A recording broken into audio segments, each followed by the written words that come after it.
অনুভূতি মহারাজের কাছাকাছি থাকতে পারাটাই একটা বিরাট পাওয়া। আর তার চেয়ে সবচেয়ে বেশি এখানে মজা যে আমরা মহারাজের সাথে এবার রাজদাকে অনেকটা সময় বল করতে পারলাম, অনেকটা সময় ফিল্ডিং করতে পারলাম। এত বড় একটা লেজেন্ড মাঠে খেলছে।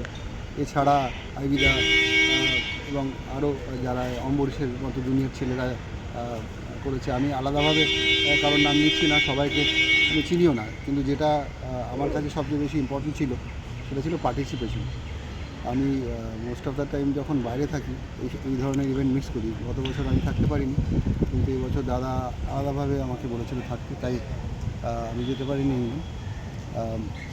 Thank you. ইয়াং জেনারেশন কতটা উদ্বুদ্ধ হলো এই ধরনের খেলা দেখে, বা তাদের কাছে কতটা বার্তা পৌঁছবে?